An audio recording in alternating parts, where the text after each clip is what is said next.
Okay, why can't evil spirits repent? Why can't they turn back from their evil deeds, and why can't God forgive them and everything? Muslims and Christians, both of them, even though they're from different beliefs and religions and spiritualities, they're both saying the same thing, that they cannot repent and they cannot be forgiven by God. Well, they already gave you the obvious answer. It's because they keep on doing what they're doing, just trying to hurt people, trying to cause them to sin, turn away from God.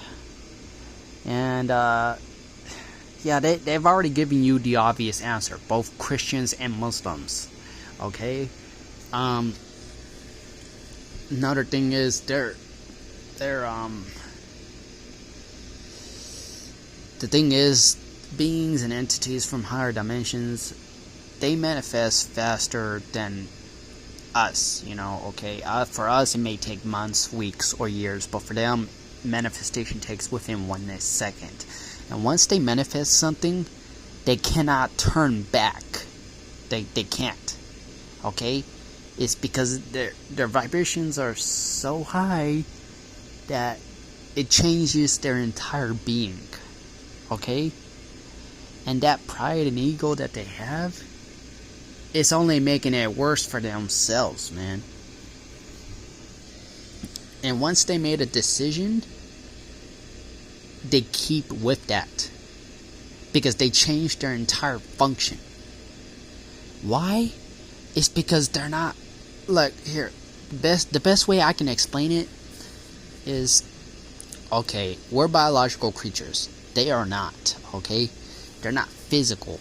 They're like AI. Once an AI malfunctions, AI can be fixed, but them, they cannot be fixed because there is no way of fixing them at all. Okay? There's a difference. And not only that, they're above and beyond this world. They have no part of this world, but they choose to be part of this world because of their sinful nature. Okay, they have free will. That's why the Muslims keep saying that Iblis, or whatever his name is, chose to do this, because they simply have free will. And about the permanent state of their nature, they're beyond time and space. They're not tied to time and space. So what is a second to them may be 1 billion years for us anyway. That's why it says in the Bible that 1,000 years is 1 day for God. It's because of the simple fact that 1,000 years is 1 day for the Elohim, whatever it is. You can read it in other mythologies and religions.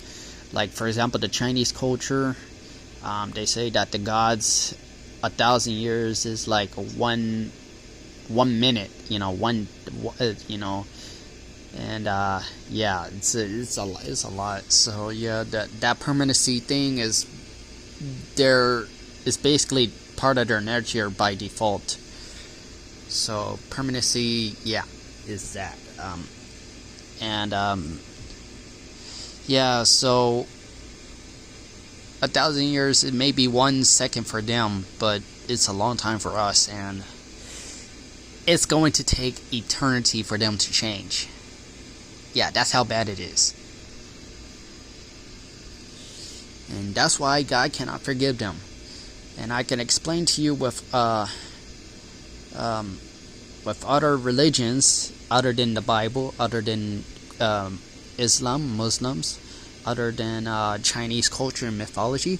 Let's go with the Mesopotamian religions and spiritualities. They had a second chance previously, before this universe was created.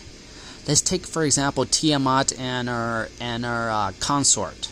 Okay, her children decided to kill her consort, and she got angry and tried to take vengeance on those entities, those children of her own, But then God saw that maybe I should spare them, and he took Marduk and tried to save them, and then it resulted in this universe being created.